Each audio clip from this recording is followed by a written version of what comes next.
What's the best path to prosperity and individual freedom? Is it through unbridled markets or collective control? Today we're tackling one of the most enduring debates in human history, the stark contrast between laissez-faire capitalism and socialism. We'll trace their origins, dissect their economic principles, and confront the historical records, examining countries where socialist experiments have faced significant challenges, often tied to corruption. Plus, we'll get a real-time look at Argentina's radical economic experiment under President Javier Milei. Get ready to think critically about the systems that shape our world.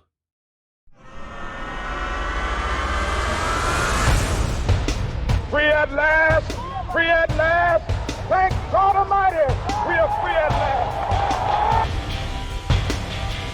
Ask not what your country can do for you. Ask what you can do for your country. You're not hurting anybody with force, fraud, coercion, theft, or violence. Your life is your life, your body is your body, your business is your business, and your property is your property. It's not mine, and it sure as hell is not the federal government's.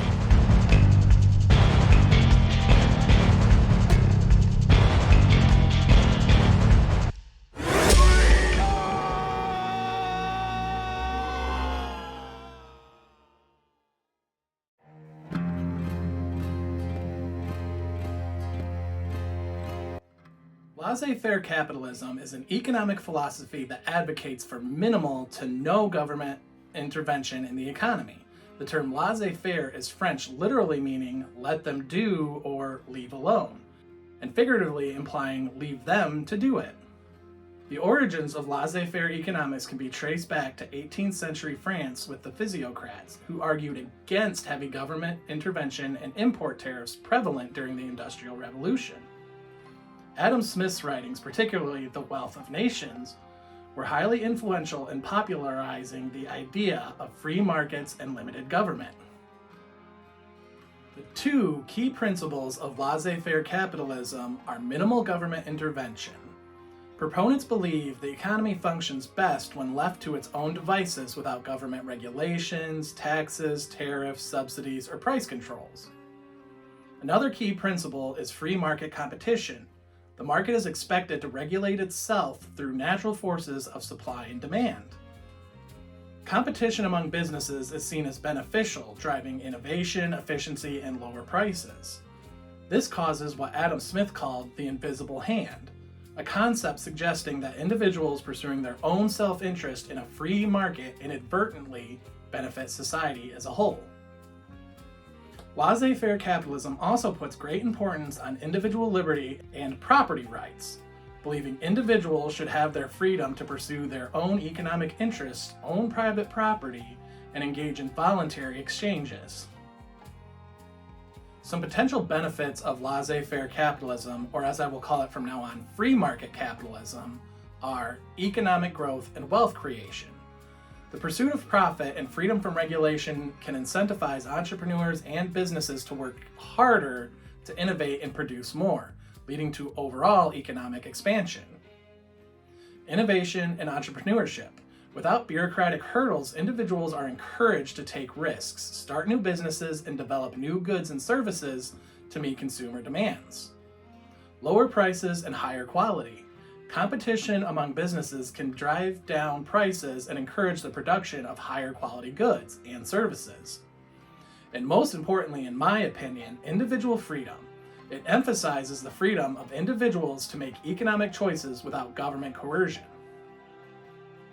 Some potential drawbacks to free market capitalism are market failures and instability. Markets are not always self-correcting and can experience failures and instability without government oversight.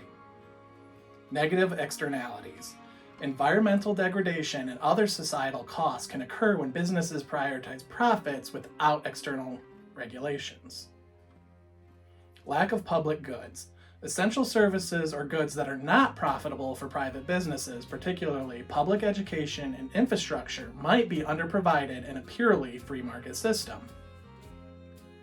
In practice, a purely free market economy has never fully existed, as most capitalist economies blend free market principles with some degree of government intervention to address market failures, protect customers and workers, and provide public goods.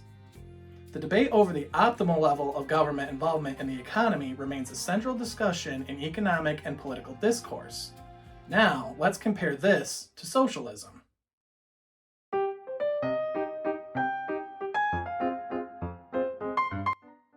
Socialism is the belief that collectives or the government should control and administer the means of production and distribution. The history of socialism is a long one and more than I have time to go into in this episode. I would like to do another full episode on the history of socialism. Here are some of socialism's key tenets. Collective ownership of the means of production. Key industries, resources, and often a significant portion of capital are owned and controlled by the community as a whole, typically through the government or public cooperatives. Economic decisions, what to produce, how much, at what price, are often made through central planning or significant government regulation, rather than purely by market forces. The government plays a significant and often central role in managing the economy, distributing wealth, and providing societal services. Some potential benefits from socialism are reduced income and wealth disparities, greater social safety nets, and provision of essential services for all. Focus on the collective good can address societal problems like poverty and lack of access to healthcare. Some potential drawbacks to socialism are it can lead to inefficiency and lack of innovation due to reduced profit incentives and competition. Potential for government bureaucracy and slow decision making. Risks of shortages or surpluses if central planning is inefficient. May limit individual economic freedoms and choices. Higher taxation is typically required to fund public services. As we can see from these descriptions, free market capitalism and socialisms are at very opposite ends of political and economic spectrums. While a totally free market economy has never been fully implemented, and I can see why a true 100% free market could be detrimental to society, I still see free market capitalism with as little government intervention as possible being our best possible route to more individual freedoms. While socialism seeks to create a utopia for all, human nature and governmental corruption often cause this system to fail. Now let's take a look at some countries that have tried socialism and have had less than stellar results.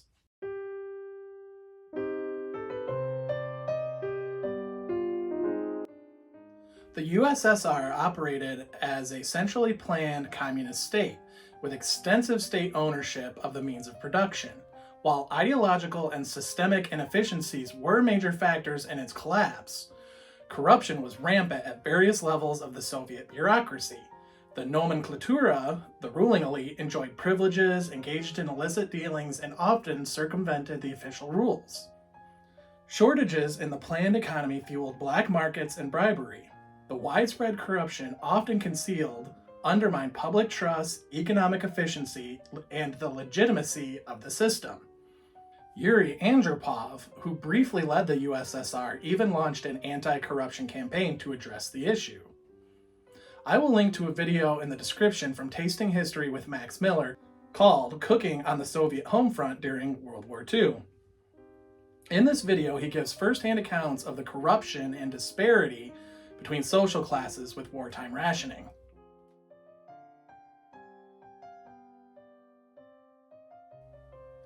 Under Hugo Chavez and Nicolas Maduro, Venezuela pursued 21st century socialism, characterized by extensive nationalism, especially of the oil industry, vast social welfare programs, and significant state control over the economy. Venezuela is frequently cited as a prime example where corruption played a devastating role.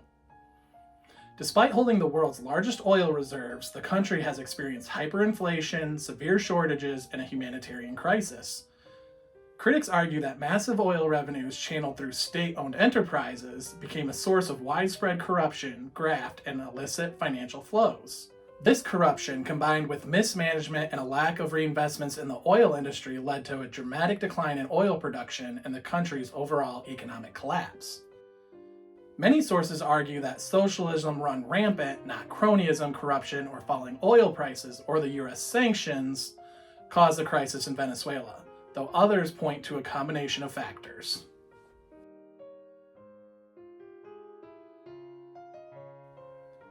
Cuba adopted a socialist, centrally planned economy after the 1959 revolution, with widespread state ownership. While Cuba's economic struggles are often attributed to the US embargo and the inefficiencies of central planning, corruption has also been acknowledged as a persistent issue. The centralized nature of the economy and state control over resources create opportunities for illicit activities, black markets, and favoritism, which undermine efficiency and equitable distribution. The period after the collapse of the Soviet Union particularly highlighted the system's vulnerabilities, including those exacerbated by corruption. Before I give my final thoughts on this debate, I want to look at Argentina's new president, Javier Milei.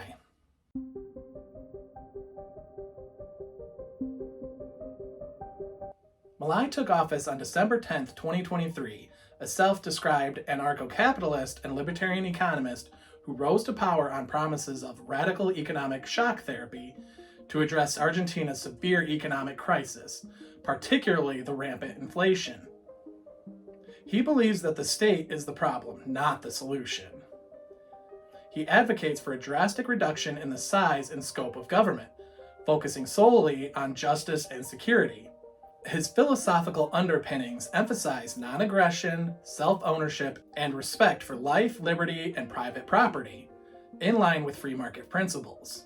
A top priority is to eliminate Argentina's fiscal deficit, which he attributes to decades of excessive government spending and mismanagement by previous administrations, particularly under Peronist governments.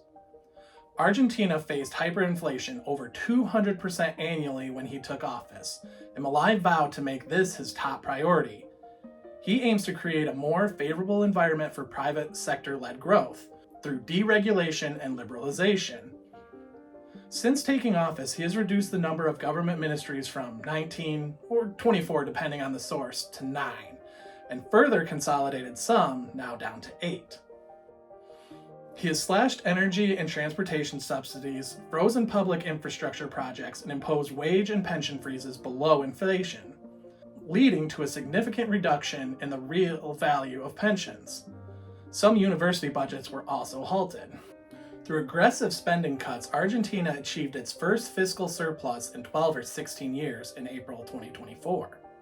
Milei has stopped the central bank's practice of printing money to finance fiscal deficits, which he blames for hyperinflation. Under Milei, monthly inflation has significantly decreased from a peak of 25.5% in December 2023 to 2.4% by February 2025. Annual inflation, while still high, is projected to continue falling.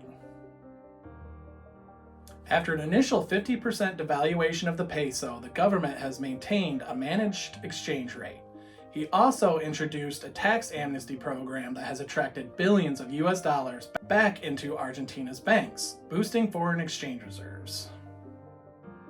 Milei's party, La Libertad Avanza, does not have a majority in Congress, making it challenging to pass legislation. He has relied heavily on emergency decrees and has faced significant protests from opposition groups and unions. In essence, Javier Milei is implementing a radical libertarian agenda in Argentina, aiming to dismantle decades of state intervention and bring about a free market revolution through aggressive austerity and extensive deregulation. His policies have led to significant economic shifts, but also come with considerable social and political changes. I am interested to see how things play out in Argentina under Milei, and hope that it can be a shining example of mostly free market capitalism and libertarian ideals. As I said before, I see why free market capitalism needs a system of checks and balances from the government. And I acknowledge that in theory, socialism could bring about a period of social and economic prosperity. I am still constantly concerned by socialism's track record of corruption, greed, and human rights violations. Before we fully invest ourselves in socialism, let's look back at last week's episode and ask ourselves, do we want a government that intentionally infected African American males with syphilis and withheld treatment so they could track the disease's progression from infection through death and to autopsy without the participants' knowledge? Or that conducted a top secret and highly unethical program of human experimentation on its own citizens and citizens of allied countries to have complete ownership of production and control the means of distribution, I'm not sure I'm willing to take that risk. If you enjoyed this episode, please like, share, and subscribe. Be sure to hit that notification bell so you can stay up to date with what we're doing on the channel. And remember, individual rights are not subject to a public vote. A majority has no right to vote away the rights of a minority. The political function of rights is precisely to protect minorities from oppression by majorities, and the smallest minority on earth is the individual. Ayn Rand.